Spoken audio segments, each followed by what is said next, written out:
దేవుని నామమునకు మహిమ కలుగునుగాక. యేసుక్రీస్తు ప్రభువారి పేరట మీకందరికీ ప్రత్యేకమైనటువంటి వందనాలు తెలియజేస్తూ ఉన్నాము. దేవుణ్ణి స్తుతించుదాము. హల్లెలూయా. దేవుని యొక్క పరిశుద్ధ గ్రంథములో నుండి దేవుణ్ణి ఆరాధించుట కొరకైనటువంటి వాక్య భాగమును మనం నేర్చుకోబోతూ ఉన్నాం. మనం ఈరోజు నేర్చుకోబోయేటువంటి అంశం ఏమనగా, మౌనములోను దేవుడు ఆశ్చర్యకరుడే. హల్లెలూయా. మన దేవుడు మౌనములో కూడా ఆయన ఆశ్చర్యకరుడే, లేదా ఆశ్చర్యాలు జరిగించువాడు. ఆయన మౌనముగా ఉన్నాడని, ఆయన ఏమీ చేయకుండా ఉన్నాడని మనం అనుకోవటానికి వీలు లేదు. దేవుడు మాట్లాడినప్పుడే కార్యాలు కాదు, దేవుడు కార్యాలు చేసినప్పుడే ఆయన ఏదో చేశాడని కాదు, కానీ ఆయన మౌనంగా ఉన్నప్పుడు కూడా మన జీవితాల్లో ఆయన కార్యము చేసేవాడై ఉన్నాడు.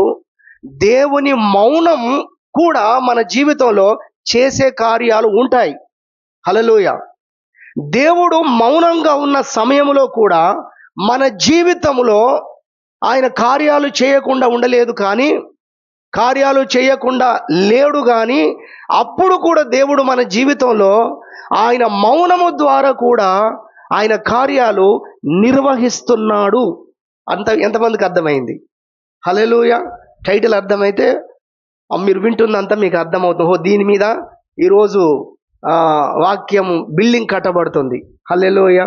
ప్రభువు మనలో ఇది నిర్మించాలనుకుంటున్నాడు, ఇది నాలో స్థాపన చేయాలనుకుంటున్నాడు అనే దాని మీద మీకు అవగాహన ఉండి ప్రతిదాన్ని మీరు ఒక్కొక్క ఇటుకగా దాని మీద పేర్చుకోవడానికి వీలవుతుంది. ఒక్కొక్క వాక్యాన్ని ప్రభువు మనతో ఈరోజు మాట్లాడాలనుకుంటున్న విషయం, మనకు తెలియజేయాలనుకుంటున్న విషయం ఏంటంటే, ఆయన కార్యాలు చేసినప్పుడే దేవుడు నా జీవితంలో కార్యాలు చేస్తున్నాడని మనం సంతోషించి గంతులు వేయడం మాత్రమే కాదు, ఆయన మాట్లాడినప్పుడు సర్లే కార్యాలు జరగకపోయినా దేవుడు నాతో మాట్లాడుతున్నాడు, ఇలా చేస్తాను అలా చేస్తాను అని దేవుడు నాతో మాట్లాడుతున్నాడు అని, కనీసం మాట్లాడుతున్నాడు అని సంతృప్తి పడి స్తుతించడం మాత్రమే కాదు, ఒక లోతైన విషయం ఈరోజు ప్రభు మనకు నేర్పించడానికి ఇష్టపడుతున్నాడు. అదేంటంటే, నేను మౌనంగా ఉన్నప్పుడు కూడా నీ జీవితంలో నేను ఖాళీగా లేను. హల్లెలూయా. చాలా అద్భుతమైన విషయం, చాలా లోతైన విషయం, మనస్సు పెట్టి తెలుసుకోవలసిన విషయం ఇది. మనస్సుతో గ్రహించాల్సినటువంటి అద్భుతమైనటువంటి దేవుని యొక్క వాక్యము అనే విషయాన్ని ప్రభు పేట జ్ఞాపకం చేస్తున్నాం. బైబిల్లో మనం చూస్తే చాలాసార్లు మనం అనుకుంటాం మన జీవితంలోనే దేవుడు మౌనంగా ఉన్నాడని, ఏ కార్యం చేయకుండా ఉన్నాడని, ఏమి మాట్లాడకుండా ఉన్నాడని మనం అనుకుంటూ ఉంటాం. కానీ దేవుని పరిశుద్ధ గ్రంథంలో చూస్తే 83వ కీర్తన మొదటి చరణంలో భక్తుడు అక్కడ దేవుని సన్నిధిలో వాపోతూ ఉంటాడు, లేదా ప్రార్థన చేస్తూ ఉంటాడు, చెప్తాడు. ఏమి మాట్లాడాడో మనం చూసినట్లయితే 83వ కీర్తనలో ప్రార్థన చేస్తూ అంటున్నాడు. ఎవరో కాదు, ఆసాపు.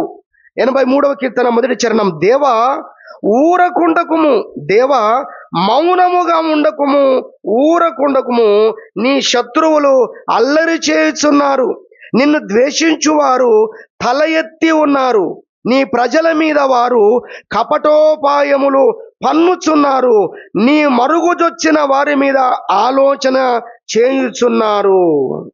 దేవా, మీరు మౌనంగా ఉండవలసిన సమయం కాదయ్యా. నీ ప్రజలకు వారు విరోధంగా అనేకమైనటువంటి కుట్రలు పన్నుతూ ఉన్నారు, నీ ప్రజలకు వ్యతిరేకంగా వారు లేస్తూ ఉన్నారు. మీరు మౌనంగా ఉండొద్దు నా దేవా, మీరు ఊరకుండొద్దు. మీరు ఊరుకొని ఉన్నారు, మీరు ఎందుకు ఊరుకొని ఉన్నారు, మీరు ఎందుకు మౌనంగా ఉన్నారు అని భక్తుడు తన శ్రమలో ప్రార్థన చేస్తున్నాడు. మనుషులు తన మీదికి లేచిన పరిస్థితిలో ప్రార్థన చేస్తున్నాడు. అదేవిధంగా ఇదే కీర్తన గ్రంథములో మనం చూసినట్లయితే 35వ కీర్తన మనం చూసినట్లయితే 21వ చరణం చదువుకుందాం. నన్ను దూషించుటకై వారు నోరు పెద్దదిగా తెరుచుకొనుచున్నారు. అంతేకాదంట, ఆహా ఆహా, ఇప్పుడు వాని సంగతి మాకు కనబడినదే అనుచున్నారు. యెహోవా, అది నీకే కనబడుచున్నది కదా, మౌనముగా ఉండకుము అంటున్నారట ప్రజలు. ఇప్పుడు తెలిసి వచ్చిందా? ఇప్పుడు అర్థమైందా? వాని సంగతి అంతా కూడా మనకు కనబడుతుంది, అతని జీవితంలో జరిగేదంతా కూడా భలే జరుగుతుంది. ఇప్పుడు అర్థమవుతుంది అతనికి. ఇప్పుడు అందరికీ అర్థమవుతుంది అని నా గూర్చి చెప్పుకుంటున్నారయ్యా. ఇలాంటి సమయంలోన మీరు మౌనంగా ఉండేది. అయ్యా మీరు మౌనంగా ఉంటే నేను తట్టుకోలేకపోతున్నాను. మీరు మౌనంగా ఉంటే భక్తుల యొక్క ఈ వాక్యాలు, మనం ఇంకా అనేక వాక్యాలు ఉన్నాయి, ఇవి అని ఆలోచిస్తే ఏమర్థమవుతుందో తెలుసా? వాళ్ళ కష్టం కన్నా నీ మౌనమే నన్ను బాగా ఇబ్బంది పెడుతుంది ప్రభువా. హల్లెలూయా. చూసారా, వాళ్ళు ఇలా చేస్తున్నారని చెబుతూ వీళ్ళు అడుగుతున్నది, వీళ్ళు ఓరుతున్నట్టు తెలుసా? వాళ్ళను కొట్టు ప్రభువా, వాళ్ళని శిక్షించు ప్రభువా, వాళ్ళకి ఏదైనా చేయు ప్రభువా అని. వాళ్ళ జీవితంలో ఏదో జరగాలని కాదు. నీవు నాతో మాట్లాడకుండా ఎందుకున్నావు ఈ సమయాల్లో అంటే దేవుని మౌనము వారిని ఎంతగానో, అంతకంటే ఎక్కువగా బాధించింది, ఎంతో బాధించింది వారిని. కనుక నువ్వు మాట్లాడాలి ప్రభువా, నువ్వు మౌనంగా ఉండొద్దు ప్రభువా, మాట్లాడాలి, మౌనంగా ఉండొద్దు అనే దాన్ని భక్తులు కోరుకున్న విషయాన్ని మనము వాక్యంలో చూస్తున్నాం. వారి ప్రార్థనలో అది మనకు కనబడుతుంది. కానీ మనం తెలుసుకోవాల్సిన ఒక అద్భుతమైన సత్యం ఏంటంటే, దేవుని యొక్క, ఇందాక మనం విన్నట్టుగానే, దేవుని యొక్క కార్యాల కన్నా, దేవుని మాటల కన్నా ఆయన మౌనంగా ఉన్నప్పుడే మన జీవితంలో ఒక సరికొత్త కార్యాన్ని ఆయన చేసేవాడుగా ఉన్నాడు. హల్లెలూయా. ఇంకా చెప్పాలంటే ఆయన చేసే కార్యము కన్నా, ఆయన ఇదివరకు నీ జీవితంలో జోక్యం చేసుకొని చేసే కార్యం కన్నా, ఇదివరకు నీతో మాట్లాడిన దానికన్నా ఇప్పుడు మౌనంగా ఉంటున్నాడు చూసావా? దీని ద్వారా ఆ రెండు చేయలేని పని మూడోది చేయబోతుంది. ఏంటది? ఆయన మౌనంగా ఉండటం ద్వారా. లేకపోతే దేవుడు ఎందుకు మౌనంగా ఉండాలి? ఆయన మౌనంగా ఉండకుండా మాట్లాడాలి. ఆయన మౌనంగా ఉండకుండా ఏదో చెయ్యాలి. మాట్లాడిన జరగంది, కార్యం చేసిన జరగంది, ఆయన మౌనంగా ఉండటం ద్వారా ఇప్పుడు అది జరగబోతుంది. ఎంతమందికి అర్థమైంది? హల్లెలూయా. వాక్యము అర్థమవటం ద్వారా మనము బలవంతులంగా మారిపోతాం. హల్లెలూయా. విశ్వాసములో మనం ఒక మెట్టెక్కుతాం. మనం విశ్వాసమును మనం స్థిరపరచబడతాం. దేవుని ఎడల మన హృదయము ఎంతో అనుకూలంగా ఉంటుంది. మన విశ్వాస జీవితంలో, భక్తి జీవితంలో ఎంతో శక్తివంతంగా ముందు కొనసాగుతాం. అంతేకాదు ప్రతి పరిస్థితుల్లో దేవుణ్ణి స్తుతిస్తూ దేవుణ్ణి వెంబడించే వారంగా ఉంటాం. అదే మరి విజయోత్సవమైనటువంటి ప్రయాణం, విజయపు బాట. దేవునికి మహిమ కలుగును గాక. హల్లెలూయా. మనం అర్థం చేసుకోవాలి, భక్తులు అలా అడుగుతున్న పరిస్థితులలో ఎందుకు దేవుడు మౌనంగా ఉన్నాడంటే ఆయన మౌనము కూడా చాలా శక్తివంతమైంది. ఒక వాక్యం చూద్దాం. కొరింథీయులకు రాసిన పత్రిక మొదటి పత్రిక మొదటి అధ్యాయము మనం చూసినట్టయితే 23వ వచనం, 25వ వచనం. కొరింథీయులకు రాసిన మొదటి పత్రిక మొదటి అధ్యాయం 25వ వచనం. దేవుని వెర్రితనము మనుషుని జ్ఞానము కంటే జ్ఞానము గలది, దేవుని బలహీనత మనుషుల బలము కంటే బలమైనది. హల్లెలూయా. దేవుని వెర్రితనము మనుషుల జ్ఞానము కంటే జ్ఞానము గలది. ప్రపంచములో ఉన్న మనుషులందరి జ్ఞానం, దేవుడు సింపుల్గా చేసే ఒక కార్యాన్ని అర్థం చేసుకోవడానికి ప్రపంచ మేధావులకు జ్ఞానం సరిపోదు. దాని వెర్రితనం అనే దాన్ని అలా అర్థం చేయడానికి ఆ పదం వాడుతున్నాం. అపోస్తలుడు పౌలు చెప్పడంలో ఉద్దేశం ఏంటంటే అది ఆయన చిన్న కార్యాన్ని కూడా ప్రపంచంలోని మనుషుల జ్ఞానులందరూ కూడా అర్థం చేసుకోలేదు. వాళ్ళ జ్ఞానము కంటే కూడా ఆయన జ్ఞానం చాలా గొప్పది. ఆ రెండవ లైన్లో మనం చూస్తున్నాం, మనకు కావలసిన మాట దేవుని బలహీనత. దేవునికి బలహీనత ఉంటుందా? కానీ దేవుని బలహీనత అర్థం చేసుకోవడానికి ఆ పదం ఉపయోగిస్తున్నాడు. దేవుని బలహీనతే మనుషులంటే మళ్ళీ ఏంటండి బలహీనులు, ఈ వీళ్ళు కాదు. అక్కడ మనుషులంటే బలవంతులు అని అర్థం చేసుకోవాలి. ప్రపంచములోని బలవంతులందరి బలము కంటే కూడా ఆయన బలమైనటువంటి దేవుడు అన్న విషయాన్ని మనం అర్థం చేసుకోవాలి. దేవుని వాక్యంలో అంటాడు, బలవంతులను గూర్చి వాదము కలగగా, యోబు గ్రంథంలో అంటాడు, నేనున్నాను అని ఆయన వస్తాడట. దేవునికి మహిమ కలుగును గాక. హల్లెలూయా. భూమి మీదికి పొర్లి వచ్చే సముద్రాన్ని మాట చేత గద్దించి దాన్ని అక్కడ ఆపగలిగిన శక్తిమంతుడే నాకు మీరు భయపడరా, మీరు వనకరా అన్నాడు ఇర్మియా గ్రంథంలో. హల్లెలూయా. అంత పెద్ద సముద్రానికి ఆయన ఇసుకను సరిహద్దుగా నియమించాడు అని చెప్తాడు. నేను ఇసుకను సరిహద్దుగా పెట్టాను, ఇంతవరకే కానీ నువ్వు మరీ దాటి రాకూడదని సముద్రానికి నేను బార్డర్ పెట్టిన వాడిని అంటాడు ఆయన. ఎవరాపగలరు ఈ ప్రపంచంలో సముద్రాన్ని? సునామీని ఎవరాపగలరు? చూస్తూ ప్రభుత్వాలు చేతులెత్తేస్తున్నాయి, మేమేం చేయలేము. ప్రకృతినండి, ప్రకృతికే తలొగ్గుతున్నారు, ప్రకృతిని ఆపలేకపోతున్నారు. దేవుడు సృష్టించిన ఒక సృష్టి, దేవుడు ఎంత బలవంతుడో మనం ఆలోచన చేయాలి. మరి ఇంత బలవంతుడైన దేవుడు, ఇంత జ్ఞానము కలిగిన దేవుడు, అన్ని కార్యాలు చేయగలిగిన దేవుడు ఎందుకు మౌనంగా ఉన్నాడు? అయ్యా, నువ్వు అన్నీ చేస్తావు కదా, అన్నీ మాట్లాడతావు కదా, ఏం చేయాలో చెబుతావు కదా. ఆయన అంటాడు, యెహోవా యందు భయభక్తులు గలవారికి ఆయన తన మర్మం బయలుపరుస్తాడట. ఆయన నడవవలసిన మార్గాన్ని బోధిస్తాడట. ఎంత చక్కగా ఉంది వాక్యం. మరి బోధించవచ్చు కదా, బోధించట్లేదు కొన్ని సందర్భాల్లో, మాట్లాడట్లేదు కొన్ని సందర్భాల్లో. ఇన్ని కార్యాలు చేసే దేవుడు కొన్ని సందర్భాల్లో కార్యాలు చేయట్లేదు. ఎందుకు అలా ఉన్నావని భక్తులు అడిగిన దాన్ని మనం చూస్తున్నాం. మరొక్క వచనం చూసుకొని ముందుకు వెళ్ళిపోదాం, ఇక్కడే ఆగిపోకుండా. 74వ కీర్తన చూడండి త్వరగా.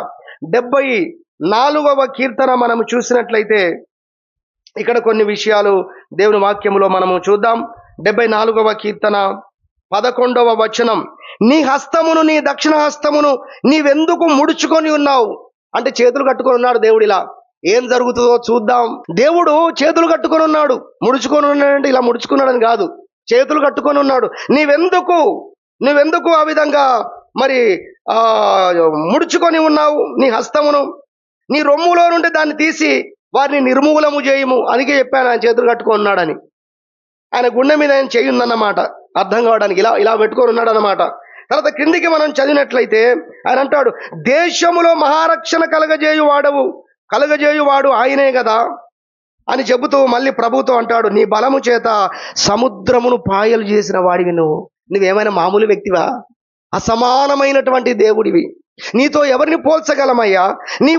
నీ బలము చేత సముద్రాన్నే పాయలు చేసినటువంటి దేవుడు. ప్రపంచంలో ఇంతవరకు శాశ్వతముగా తనకు ప్రఖ్యాతి కలగజేసుకుంటకు దేవుడు ఎర్ర సముద్రాన్ని ఆ రోజు చీల్చాడట. బైబిల్ రాసిందన్నమాట.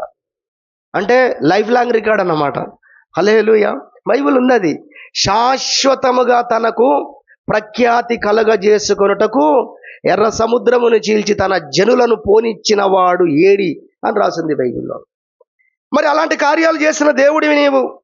జలములలో భుజంగముల శిరస్సులను నీవు పగలగొట్టితివి, మకరము యొక్క శిరస్సును నీవు ముక్కలుగా కొట్టితివి, అరణ్యవాసులకు దానిని ఆహారముగా ఇచ్చితివి, బుగ్గలను నదులను పుట్టించితివి, నిత్యము ప్రవహించు నదులను నీవు ఇంకా చేసితివి. చూసారా, నిత్యము ప్రవహించే నది. సముద్రాలు ఒకవేళ ఎండిపోయినా ఈ నది మాత్రం ఎండిపోదండి. అంత ఖచ్చితంగా చెప్పిన నదులను కూడా ఇంకిపోజేశారట, 1 డ్రాప్ లేకుండా. ఎంత శక్తి చూడండి. పగలు నీదే, రాత్రి నీదే, సూర్య చంద్రులను నీవే నిర్మించితివి. ప్రపంచానికి ఆయన మరి పగలు వెలిగించుట కొరకు ఆయన సూర్యుని నియమించాడండి. 1000 సంవత్సరాల నుంచి సూర్యుడు ఎలా బగబగ మండుతున్నాడో లేదా వెలుగుస్తున్నాడో, ప్రపంచాన్ని వెలిగిస్తున్నాడు. ఆ సూర్యుని కలగజేసిన వాడవు నీవు కదా. మరి ఇన్ని కార్యాలు చేసిన నీవు ఎందుకు మౌనంగా ఉన్నావు? ఎందుకు కార్యాలు చేయట్లేదు? ఎందుకు నువ్వు మౌనంగా ఉన్నావు అని దేవుణ్ణి అడగటాన్ని మనం భక్తులు ప్రార్థన చేయడాన్ని మనం చూస్తున్నాం. నిజమే, దేవుడు ఎందుకు అలా ఉన్నాడు? ఇర్మియా గ్రంథం 14:8లో కూడా, ఇశ్రాయేలునకు ఆశ్రయుడా, కష్టకాలములో వారికి ఆశ్రయుడా, మా దేశములో నువ్వు పరదేశిగా ఉన్నావేంటయ్యా? ఏదో ఈ రోజు ఉండి రేపు పోయేవాడిని అన్నట్టుగా ఆడ కూర్చొని ఉన్నావేనో, పడుకొని ఉన్నావేని? భక్తులు అంటున్నాడు ఒక పరదేశిలాగున్నాడు. పరదేశికి ఏమి పట్టించుకోవడం ఊరు గురించి, ఆ విషయాల గురించి. ఇక్కడ కాలువలు లేవు, కూడా లైట్లు లేవు, రోడ్లు లేవు, మనకి ఎందుకు ఇవాళ ఉండి రేపు పోయేవాళ్ళం? చూడండి భక్తులు ఎలాంటి పోలికలతో అడిగారో. నువ్వు పరదేశి వలె ఉన్నావేంటయ్యా? తర్వాత అంటాడు అదే 14వ వచనంలో, ప్రయాణస్తుని వలె ఉన్నావు. తర్వాత రక్షింపలేని శూరుని వలె ఉన్నావు. శూరుడవే నువ్వు, కానీ ఇప్పుడు ఎలా ఉన్నావు? ఒక భయపడిన వాడుగా, నాకెందుకులే, ముట్టుకుంటే ఏమవుతుందో అన్నట్టుగా రక్షింపలేని ఒక శూరుని వలె నువ్వు అందుకున్నావు. కానీ నిన్ను చూస్తే నువ్వు సూర్యుడిని సృష్టించిన వాడవు. నిన్ను చూస్తే సముద్రాన్ని పాయలు చేసినటువంటి గొప్ప దేవుడవు. ఇంత గొప్ప దేవుడమైన నీవు ఎందుకు మౌనంగా ఉన్నావు ప్రభు అని భక్తులు దేవుని దగ్గర ప్రార్థన చేశారు, కన్నీళ్లు విడిచారు, మొరపెట్టారు. రోజులు, వారాలు, నెలలు, సంవత్సరాలు కూడా ప్రార్థన చేసిన వారు ఉన్నారు. ఇలాంటి వారిని దేవుడు ఏ విధంగా వారి జీవితాల్లో కార్యాలు చేశాడో, ఏ విధంగా వారిని తిరిగి దేవుడు బలపరిచాడో దేవుని వాక్యంలో మనం చూద్దాం. అవే మన అంశాలుగా 3 అంశాలను నేను జ్ఞాపకం చేసి ముగిస్తాను. 73వ కీర్తనలో కూడా ఆసాపు భక్తుడే ఈ కీర్తన కూడా రాశాడు. ఆయన కూడా భక్తిహీనుల యొక్క క్షేమము నా కంటబడినప్పుడు ప్రభువా, నేను మరి భక్తి జీవితంలో నుండి నేను జారిపోవటకు కొంచెమే తప్పింది అన్న విషయాన్ని అతడు కూడా చెప్పడాన్ని మనం చూస్తాం. మరి ఇలాంటి పరిస్థితులన్నిటి మధ్యలో ఎలా భక్తులు భక్తిని చేయగలిగారు, ఎలా తిరిగి దేవుణ్ణి వారు స్తుతించగలిగారు? చూడండి, ఇదే 73వ కీర్తనలో ఆసాపు భక్తుని గురించి మనము ఇప్పుడు జ్ఞాపకం చేసుకున్నాము కదా. మరి 2వ వచనంలో ఆ విషయాలు మనకు కనబడతాయి. భక్తిహీనులు క్షేమంగా ఉన్నారు, భక్తి చేసే మేమేమో ఈ విధంగా ఉన్నాం. వారందరూ మా మీదకి లేస్తున్న పరిస్థితుల మధ్యలో మేము మాత్రము శ్రమలలో, కష్టాల్లో, ఇబ్బందుల్లో మేము కొనసాగుతున్నాము అన్నటువంటి ఈ భక్తుడు చెప్పినటువంటి చేసినటువంటి ప్రార్థనలకు ఏ విధంగా దేవుడు అతని జీవితంలో కార్యం చేశాడు, ఏ విధంగా అతని జీవితంలో ఆయన వారికి కనువిప్పు కలుగజేశాడు, తిరిగి వారు దేవుణ్ణి స్తుతించేటట్టుగా దేవుడు వారి జీవితంలో మరి ఏ విధంగా ఆయన కార్యాలు చేశాడనేది మనం దేవుని యొక్క పరిశుద్ధ గ్రంథములో నుండి కొన్ని విషయాలు మనం తెలుసుకోవడానికి ప్రయత్నం చేద్దాం. ఒక 3 విషయాలు మాత్రము నేను జ్ఞాపకం చేయడానికి ఇష్టపడుతున్నాను. దేవుణ్ణి స్తుతించుదాం. హల్లెలూయా. ఒక 3 విషయాలు నేను జ్ఞాపకం చేయడానికి ఇష్టపడుతున్నాను. మొదటిది ఏంటంటే మన జీవితాల్లో దేవుడు ఎందుకు మౌనంగా ఉంటాడు, దేవుడు ఎందుకు మౌనంగా ఉంటాడు, ఇన్ని కార్యాలు చేసే దేవుడు ఎందుకు మౌనంగా ఉంటాడు అని నీవే దేవుని సన్నిధిలో తెలుసుకునే అంతటి ఆత్మీయమైన పరిపక్వత, ఆ పదం అర్థం కాకపోతే ఎదుగుదల. ఎందుకు దేవుడు ఇన్ని కార్యాలు చేసే దేవుడు మౌనంగా ఉన్నాడు అనే విషయాన్ని నీవే తెలుసుకోవటానికి దేవుడు నీకు టైం ఇస్తున్న గడియే మౌనంగా ఉన్న సమయం. ఎంతమందికి అర్థమైందో? హల్లెలూయా. నీవు దాన్ని కనిపెట్టడానికి, నీవు దాన్ని తెలుసుకోవటానికి, దేవుడు ఇదివరకు నీ జీవితంలో చేసిన కార్యాలలో నుండి దాన్ని నువ్వు పసిగట్టడానికి తెలుసుకోగలిగిన ఆ యొక్క మెచ్యూరిటీ కలిగిన వ్యక్తిగా, ఎప్పుడు శిశువు వలె నువ్వు ఉండిపోకుండా ఒక ఆత్మీయతలో ఎదిగిన వ్యక్తిగా నువ్వు ఉండుట కొరకు దేవుడు నీకే అవకాశం ఇస్తున్న గడియలే దేవుడు మౌనంగా ఉండే సమయాలు. దేవునికి మహిమ కలుగును గాక. హల్లెలూయా. ప్రార్థన చేసి మనం అనుకొని బాధపడి ఎందుకు దేవుడు మనం ఉన్నాడు, ఎందుకు దేవుడు కార్యం చేయట్లేదని చేసి ఏం చేస్తారు తెలుసా? నిజంగా ఆత్మీయులు దేవుని సన్నిధికి వెళ్ళి ప్రార్థన చేస్తారు. హల్లెలూయా. అవునా? తర్వాత ఏం చేస్తారు? వాక్యము ద్వారా ఏమైనా బయలుపరుస్తాడేమోనని తర్వాత వాక్యం చదువుతారు. అలా ఉద్దేశం ఏంటి? దేవుని నుండి ఆ విషయం ఏంటో నేను తెలుసుకోవాలి. 1 ప్రార్థన చేస్తారు, 2 దేవుని వాక్యాన్ని చదువుతారు, వాక్యాన్ని వింటారు. లేకపోతే ఆ విధంగా ఎప్పుడైతే ఆ విషయాల్లోకి వాళ్ళు వస్తారో దేవుడు వారికి అక్కడ బయలుపరచడానికి ఆయన ముందే వచ్చి ఉంటాడు. ఇది చాలా విచిత్రం. హల్లెలూయా. నువ్వు అక్కడికి రావాలని ఆయన అనుకొని ఆలోచన కలిగి నీ పట్ల విశ్వాసం కలిగి నమ్మకాన్ని ప్రదర్శిస్తూ నువ్వు రాకముందు అక్కడ కూర్చొని ఉంటాడు. నువ్వు అక్కడికి వస్తే అక్కడ బయలుపరుస్తాను. నువ్వు తొందరపోవడం దేవునికి ఇష్టం లేదు, నువ్వు కలవరపోవడం దేవునికి ఇష్టం లేదు. దేవుడు ఏమి చేస్తున్నాడా, దేవుని ఉద్దేశం ఏంటా అని పాజిటివ్ వేలో, ఆత్మీయమైన విధానంలో నీవు ఆలోచించాలని దేవుడు కోరుకుంటున్నాడు. హల్లెలూయా. అక్కడికి రావాలని, ఆ విధానాన్ని నీకు అభ్యాసము చేయించాలని దేవుడు నీ జీవితంలో మౌనముగా ఉంటున్నాడు. ఆయన మౌనంగా ఉన్నప్పుడు నీ జీవితంలో జరిగేది ఏంటంటే, ప్రభువా ఈ పరిస్థితులు ఎందుకు నా జీవితం అనుమతించారని నువ్వు దేవుని సన్నిధిలోకి వెళ్ళాలని, నువ్వు దేవుని సన్నిధిలో ప్రార్థించాలని, ఆయన మాటలు చదవాలని, ఆయన మాటలు వినాలని, ఆయన యొక్క వ్యక్తిత్వములో నుండి, ఆయన ఇదివరకు చేసిన కార్యాలలో నుండి నీవే దానిని కనిపెట్టాలని, కనిపెట్టే ఆత్మీయత, ఆ స్థాయికి నువ్వు రావాలని దేవుడు ఆశపడుతున్నాడు. హల్లెలూయా. దేవుడు మంచి సమయాన్ని ఇస్తున్నాడు. 73వ కీర్తన ఆసాపు భక్తుని జీవితంలో చూద్దాం. 16వ వచనం. ఇవన్నీ జరుగుతున్నవని చూసి బాధపడి ఆయన ఏం నిర్ణయం తీసుకున్నాడో, ఎలాంటి నిర్ణయం తీసుకోవడానికి దేవుడు తనకి ఆలోచన ఇచ్చాడో, ఏం చేశాడో ఒకసారి చూద్దాం. 16వ వచనం. ఆయనను దీనిని తెలుసుకున్న వలనని ఆలోచించినప్పుడు నేను దేవుని పరిశుద్ధ స్థలములోనికి పోయి వారి అంతమును గూర్చి ధ్యానించే వరకు ఆ సంగతి నాకు ఆయాసకరముగా ఉండెను. నిశ్చయముగా నీవు వారిని కాలుజారు చోటనే ఉంచి ఉన్నావు, వారు నశించున్నట్లు వారిని పడవేయుచున్నావు. క్షణమాత్రములో వారు పాడైపోవుదురు, మహాభయము చేత వారు కడముట్ట నశించుదురు. చూడండి, బాధిస్తున్నారు శత్రువులు. చదువుకున్నాం మనం కీర్తన గ్రంథంలో. భక్తిహీనులు ఏ విధంగా ప్రజలకు విరోధంగా దేవుని ప్రజలకు విధంగా కార్యాలు చేస్తున్నారు, అది. భక్తిహీనులేమో క్షేమంగా ఉన్న పరిస్థితి, అది. ఇవన్నీ భక్తులను వేధిస్తున్న పరిస్థితుల మధ్యలో వారు దేవుని సన్నిధికి వెళ్ళి ప్రార్థన చేసినప్పుడు వారు ఏ పరిస్థితుల్లో ఉన్నారో, వారి అంతమేంటో, వారికి ఉన్నటువంటి గతి ఏమవుతుందో దేవుడు అవన్నీ కూడా బయలుపరచడం మనం దేవుని వాక్యంలో చూస్తున్నాం. అది బయలుపరిచిన తర్వాత ఇప్పుడు చూడండి, ఇక ఆయన ఏమంటున్నాడు ఒకసారి చూద్దాం. 25వ వచనం, 73:25. ఆకాశమందు నీవు తప్ప నాకెవరున్నారు? నీవు నాకుండగా లోకములోంది ఏది నాకు అక్కరలేదు.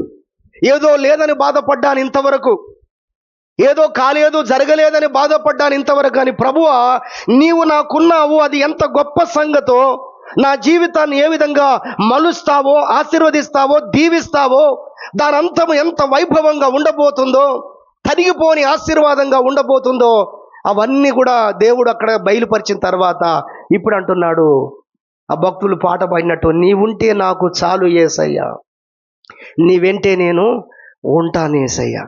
చూడండి, ఎలాంటి పాటలే వచ్చాయండి. హల్లెలూయా, స్తుతులు వచ్చాయి, ఆరాధనలు వచ్చాయి. ఎప్పుడు దేవుని సన్నిధికి వెళ్ళి విషయాలు గ్రహించినప్పుడు వారు ఏ పరిస్థితుల్లో ఉన్నారో, దేవుని కుమారుడైన ఆయనను దేవుడు ఏ పరిస్థితుల్లో ఉంచాడో అర్థం చేసుకున్నప్పుడు ఆయన హృదయంలో కలిగినటువంటి మరి గొప్ప సంతోషము, ఆనందాన్ని దేవుని వాక్యంలో మనం చూడగలుగుతున్నాం. అదేవిధంగా 77వ కీర్తనలో కూడా, ఇది కూడా ఆసాపు భక్తుని యొక్క కీర్తనే మనము దేవుని వాక్యంలో చూడవచ్చు. అక్కడ చూడండి, 8వ వచనం, 7వ వచనం, 7వ చరణం, 77, 7వ చరణం. ప్రభువు నిత్యము విడనాడునా, ఆయన ఇంకెన్నడును కటాక్షింపడా, ఆయన కృప ఎన్నటికీ లేకుండా మానిపోయనా, ఆయన సెలవిచ్చిన మాట తరతరములకు తప్పిపోయనా, దేవుడు కటాక్షింపక మానెనా, ఆయన కోపించి వాత్సల్యత చూపకుండా. ఎన్ని ప్రశ్నలు ఉన్నాయండి ఈ జీవితంలో. దేవుడు నన్ను విడిచిపెట్టినట్టు అనిపిస్తుంది, అయితే మాత్రం ఎప్పుడు విడిచిపెడతాడా? చూడండి, దేవుని యొక్క కనికరం నాకు దూరం అయిపోయింది, అయితే ఇంకెన్నడూ కూడా ఆయన కనికరం చూపడా?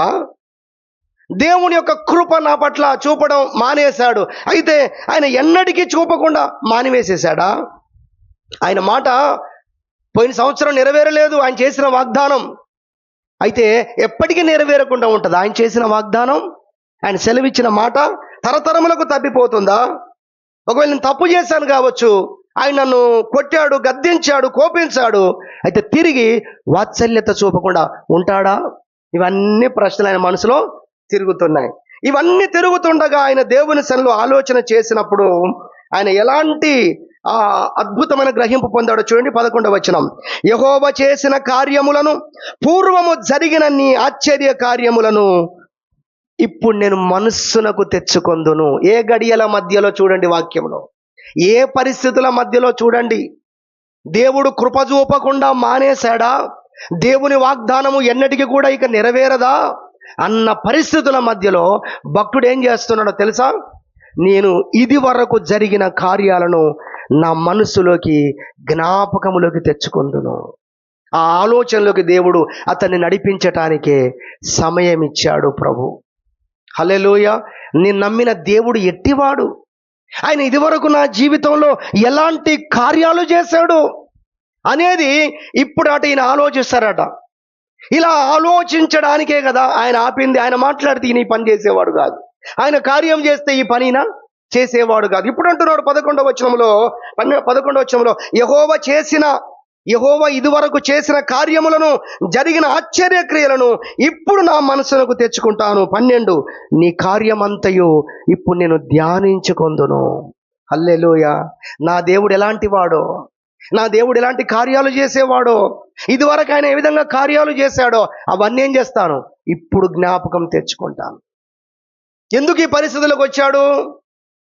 దేవుడు అక్కడ కార్యం చేయకుండా ఉన్నందుకు, దేవుడు మాట్లాడకుండా ఉన్నందుకు వెనకటి డైరీ తీస్తున్నాడు. మీకు అర్థం కావడం చెప్తున్నాను. హల్లెలూయా.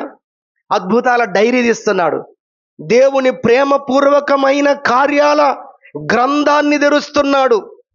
తన మనస్సులో దేవుడి వరకు చేసిన కార్యాలు ఎన్ని ఉన్నాయో ఒక్కసారి వాటిని నెమరేసుకుంటున్నాడు. హల్లెలూయా. నా జీవితంలో కూడా నేను ఇదే అనుభవంలో ఇలాంటి పరిస్థితుల గుండా వెళ్ళినప్పుడు అలానే నెమరేసుకుంటున్నాను నేను కూడా. నిజమే కదా, నిజమే కదా. సహోదరి సహోదరుడు మనం అర్థం చేసుకోవాలి. భక్తుడు ఏం చేస్తున్నాడు?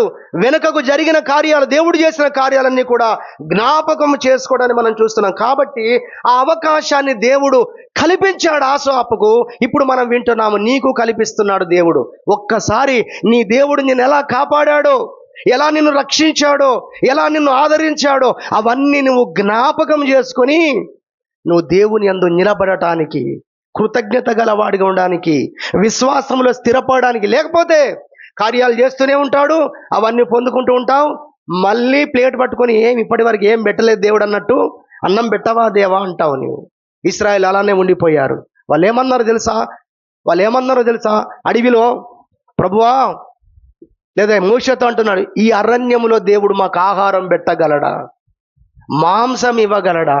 ఆహారం పెట్టినాకైనా పోని అన్నారా? ఒరే, దేవదూతలు దీని ఆహారం పెట్టాడు. మన్నా, జయించువానికి మన్నా ఇస్తా అన్నాడు ప్రకటన గ్రంథం. పరలోకం పోయిన తర్వాత తినే మన్నాను భూమి మీద పెట్టాడండి వాళ్ళకు. అప్పుడు వాళ్ళ కళ్ళు మామూలుగా తెరవబడద్దు అసలు. ఇంకొకసారి జీవితంలో బాధపడితే ఏమన్నా చేయి ప్రభువా, హల్లెలూయా అనాలి. కానీ వాళ్ళు మాంసం పెట్టగలడా? నీళ్ళు ఇవ్వగలడా? బండలో నుంచి నీళ్ళు ఇచ్చాడు. ఎన్ని గ్లాసు నీళ్ళ? ఎక్కడో ఆగి ఉన్న నీళ్ళు, వర్షం నీళ్ళు వచ్చాయా? సముద్రం అంతా నీరు వచ్చిందని బైబిల్ రాసింది. 30 లక్షల మంది తాగారు నీళ్లు. ఇశ్రాయేలు కాల్బలం. దేవునికి మహిమ కలుగును గాక. ఇంత గొప్ప కార్యాలు చేసిన దేవుడి యొక్క కార్యాలు మర్చిపోయారు వాళ్ళు. దేవుడు ఏమై ఉన్నాడో, దేవుడు ఏం చేస్తాడో, దేవుడు ఎంత ప్రేమ గలవాడో నువ్వు తెలుసుకున్నట్లుగా, దేవుని కార్యాలను గుర్తించినట్లుగా, ధ్యానించినట్లుగా నీకు దేవుడు అవకాశం ఇస్తున్నాడు నీ ఎదుగుదల కొరకు. ఇది మొదటి పాయింట్. సమయం అయిపోయింది. 2, 3 అలా చెప్పి ముగిస్తాను. రెండో విషయంగా మనం వచ్చినట్లయితే, రెండో విషయముగా మనం అర్థం చేసుకుందాం. మొదటిది, మనము దేవుని కార్యాలను ఆ పరిస్థితుల్లో దేవుడు ఏమై ఉన్నాడో, ఎటువంటి కార్యాలు చేస్తాడో నీవు ఆలోచించి, ఆత్మీయంగా నీవు ఆలోచించే ఎదుగుదల నీకు రావడానికి, నువ్వు సోమరిపోతుగా ఉండడానికి కాదు, ఆయన కార్యాలను ఆలోచించే ఎదుగుదల నీలో రావటానికి దేవుడు మౌనంగా ఉంటున్నాడన్న విషయాన్ని గుర్తించి మనందరం దేవుణ్ణి స్తుతించుదాం, దేవుడు మౌనంగా ఉన్న పరిస్థితుల మధ్యలో. ఇది ఒకటి. రెండవదిగా మనము నేర్చుకున్నట్లయితే, రెండవదిగా మనము అర్థం చేసుకుందాం. రెండవది ఏంటంటే, దేవుడు మన జీవితాల్లో ఎందుకు ఆ విధంగా మౌనంగా ఉంటాడు అనే విషయాన్ని మనం ఆలోచన చేసినట్లయితే, మన జీవితాల్లో దేవుని యొక్క కార్యము చాలా ఆశ్చర్యకరంగా, అద్భుతకరంగా, ఆయన మౌనంగా ఉండకుండా చేసే కార్యము కన్నా ఎన్నో రెట్లు ఆశీర్వాదకరంగా ఉండడానికి దేవుడు మౌనంగా ఉంటాడు. ఉదాహరణకు, లాజరు జ్వరముతో ఉన్నాడు, లేదా రోగి అయి ఉన్నాడని తెలిసినప్పుడు యేసు ప్రభు రాలేదు. పోనీ ఫోన్ చేసి చెప్పాడా? అప్పుడు ఫోన్లు కూడా లేవు. కబురు పంపాడా? పోనీ అది కూడా లేదు. తర్వాత వస్తానని చెప్పాడా? ఏమీ లేదు. బైబిల్లో చూస్తే ఆయన అక్కడ నిలిచిపోయాడట, అంతే. ఆయన అక్కడ ఉండిపోయాడు, ఆయన రాలేదు. అయితే వీళ్ళకేంటి? ఏ గడియలో యేసు ప్రభు వస్తాడో, ఏ నిమిషంలో వస్తాడో, ప్రతి నిమిషం, ప్రతి గడియ, ప్రతి కనిపెట్టుకుంటూనే ఉన్నారు. సమాధి చేసే వరకు కూడా కనిపెట్టుకున్నారండి. యేసు ప్రభు నుంచి ఎలాంటి ప్రత్యుత్తరము, కబురు ఏ మనిషి ద్వారా కూడా రాలేదు. సమాధి అయిపోయింది, తెల్లారు వస్తాడంటే అట్లా కూడా రాలేదు. కబురు పోయింది రోగి అయి ఉన్నాడని, కానీ రాలేదు. ఇప్పుడు వీళ్ళ బాధ ఏంటంటే, ఇతడు చచ్చిపోయిన విషయం కూడా యేసు ప్రభువుకు తెలియదే. ఇది కొత్త విషయం. హల్లెలూయా. అర్థమవుతుందా మీకు? మానవ రీతిగా ఆలోచిస్తున్నారు వీళ్ళు. అయ్యో, రోగి అయి ఉన్నాడనే సందేశం పోయింది, కానీ మా తమ్ముడు చచ్చిపోయాడు. ఎంత దుఃఖం ఉండుంటుంది శరీర రీతిగా, మానవ రీతిగా ఆలోచన చేస్తే. ఈ విషయం అయ్యో ఆయనకు తెలిస్తే బాగుండు. అలా జరిగిపోయింది. సమాధి అయిపోయింది. ఒక్కరోజు అయిపోయింది. రెండో రోజు వస్తాడేమో, మూడో రోజు వస్తాడేమో, నాలుగో రోజు వస్తాడేమో. ఒకవేళ మనం అనుకుందాం చనిపోయినప్పుడు జరగలేదు కావచ్చు, సమాధి చేసినప్పుడు జరగలేదు కావచ్చు, చనిపోయాడని బహుశా తర్వాత పంపించారేమో, మనకు తెలియదు. ఒకవేళ పంపించినా కూడా ఆయన రాలేదు. 4 రోజులైన యేసు ప్రభు నుంచి ఎలాంటి ఆన్సర్ లేదు, ఎలాంటి కబురు లేదు, ఎలాంటి మాట లేదు, ఎలాంటి ఆదరణకరమైన క్రియ లేదు, సందేశము లేదు. 5వ రోజున యేసు ప్రభు వచ్చాడండి. మనందరికీ తెలుసు, వాక్యంలో చాలాసార్లు చదువుకుంటున్నాం మనం. యేసు ప్రభు వచ్చి ఏం చేశాడు? సమాధి ఎక్కడ ఉంది, ఎక్కడ పాతి పెట్టారు అతనని చెప్పి ఆ సమాధి దగ్గరికి వెళ్ళి లాజరు లేచి బయటికి రా అన్నాడు. హల్లెలూయా. లాజరు అని బిగ్గరగా పిలిచి చనిపోయిన వాడిని లేపినట్టుగా మనం చూస్తాం. గమనించాలి మనం, యేసు ప్రభు మౌనం ఏం చేస్తుంది అంటే, ఆయన ఇదివరకు వ్యాధితో ఉన్నప్పుడు వచ్చి స్వస్థపరిస్తే చాలా సామాన్యంగా ఉండేది. కానీ ఆయన మౌనముగా ఉండడం ద్వారా జరిగిన కార్యం ఏంటంటే, జీవితాంతము కాదండి, ఈ బైబుల్ ఉన్నంత వరకు చెప్పుకునే అంత కార్యంగా మిగిలిపోయింది. అది నిజమా కాదా చెప్పండి? అంత ఆశ్చర్యకరమైన విషయం. అందుకే లాజరు లేచాడనే విషయాన్ని తెలిసినప్పుడు ఆ పస్కా పండుగ రోజున యేసు ప్రభువును చూడడానికే కాదు, చచ్చిపోయి సమాధులకు వెళ్ళి లేచిన వ్యక్తి నీ కూడా చూడాలని ఊర్లే ఆ పండుగ గదిలో వచ్చాయి.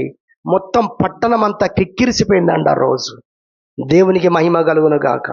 గొప్ప చూడదగ్గ వ్యక్తిగా అయిపోయాడు. దేవుని ఆశ్చర్యమైన కార్యంగా ఈరోజు లాజరు ప్రపంచం ముందు నిలబడ్డాడు. ఆ రోజున ఎంత అయిపోయిందంటే, శత్రువులు యేసు ప్రభువును చంపడమే కాదంట, బైబిల్ రాసింది లాజరును కూడా చంపాలనుకో, సాక్ష్యం లేకుండా చేయాలని. అంత బలమైన సాక్ష్యముగా లాజరు ఆ రోజుల్లో మిగిలిపోయాడు, నిలిచిపోయాడు. చరిత్రలో ఈ రోజు వరకు నిలిచిపోయాడు. అంత గొప్ప ఆశ్చర్యం ఆయన మౌనం చేసింది. దేవునికి మహిమ కలుగును గాక. హల్లెలూయా. సమయం అయిపోయింది. 3వ మాట చెప్పి నేను ముగిస్తాను. రెండవదిగా ఏం వింటున్నాం మనం? రెండంతల కార్యం, ఆశ్చర్యమైన కార్యం నువ్వు చూడడం కొరకే దేవుడు నీ జీవితంలో మౌనంగా ఉంటాడని గుర్తెరిగి నువ్వు దేవుణ్ణి స్తుతించు, గణపరచు. యోబు ఎన్ని ప్రార్థనలు చేసి ఉంటాడు కదా, ఎంత బాధపడి ఉంటాడో కదా. దేవుడు ఒక్కరోజు కూడా ఆయనతో మాట్లాడలేదు. ఆయన ఒక మాట అన్నాడండి, అది చాలా ఆయన బాధ తెలుసుకోవడం కోసం. ఏమన్నాడు తెలుసా? దేవుని ప్రత్యక్షత గుడారం నా తల మీదనే ఉండేది అన్నాడు. అనేక ప్రార్థనలు చేసి దేవుని యొద్ద నుండి ప్రత్యుత్తరాలు పొందినవాడు ఈరోజు ప్రజలకు జవాబు చెప్పలేని పరిస్థితిలో ఉన్నాడండి. ఆ రోజు ఎందుకు జరుగుతుంది నీ జీవితంలో అంటే, కొన్ని మనం చెప్తాం, దేవుడు నాకు ఇది చెప్పాడు, అందుకేనాట, ఇందుకేనాట. ఏమీ లేదు యోబుకు ఆ రోజు. దేవుడు చెప్పింది ఏమి లేదు, ఆ ప్రత్యక్షత లేదు ఆ రోజు. ఆయన ఎంత బాధలో ఉండి ఆ మాట మాట్లాడాడంటే, దేవుని ప్రత్యక్షత నా తల మీదనే ఉండేది. అలాంటి ఈ వ్యక్తి ఈ రోజున ఎందుకు జరుగుతుందో తెలియని పరిస్థితిలో ఉన్న ఆయన అంటాడు, ఆయన నా పక్క నుండే వెళ్ళిపోతున్నాడు. యోబు గ్రంథంలో ఉంది మాట, ఆయన నా పక్క నుండే పోతున్నాడు కానీ ఆయన కనుగొనలేకపోతున్నాను నేను అన్నాడు. ఎంత బాధలో ఉన్నాడు. కానీ ఆ మౌనం ఏం చేసింది యోబు జీవితాన్ని అంటే, రెండంతల ఆశీర్వాదకరమైన వ్యక్తిగా, రెట్టింపు దీవెనకు కారణం చేసింది.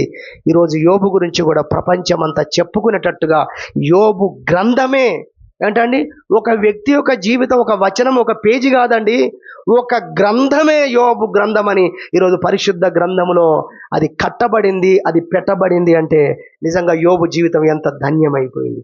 దేవునికి మహిమ కలుగును గాక. హల్లెలూయా. 3వ విషయంగా మనం చూద్దాం, ఎందుకు దేవుడు మౌనంగా ఉంటాడు. భక్తులు ప్రార్థన చేస్తున్నారు, ప్రభువా నువ్వెందుకు మౌనంగా ఉన్నావు అని. ఎందుకు నిజంగానే దేవుడు మౌనంగా ఉంటాడు అన్న విషయాన్ని మనం చూసినట్లయితే, చివరిగా 2 మాటలు చెప్పి ముగిస్తాను. మన జీవితంలో దేవుడు మనల్ని నడిపిస్తూ ఉన్నప్పుడు ఆయన యొక్క సార్వభౌమాధికారం అనగా స్వేచ్ఛ, నీ పైన దేవునికి స్వేచ్ఛ ఉంది. హల్లెలూయా. ఆ మాట బైబిల్లో మరో చోట అర్థమయ్యేటట్టు ఏమన్నాడంటే, కుమ్మరికి కుండ మీద అధికారము లేదా అంటాడు. ఓకే, తాను సృష్టించిన తన యొక్క కుండ మీద కుమ్మరికే అధికారం ఉంటుంది కదా అంటాడు. కాబట్టి దేవుడు మన జీవితంలో ఆయన సార్వభౌమాధికారము కలిగి ఉన్నాడు. ఆయన మనల్ని నడిపించడం కొరకు, ఆయన తనకిష్టం వచ్చినట్లుగా మనల్ని నడిపించడం కొరకు. అయితే ఇక్కడ ఒక గొప్ప సత్యం తెలుసుకోవాలి, ఆయనంత ప్రేమ కలిగిన వ్యక్తి మరొకరు లేరు. హల్లెలూయా.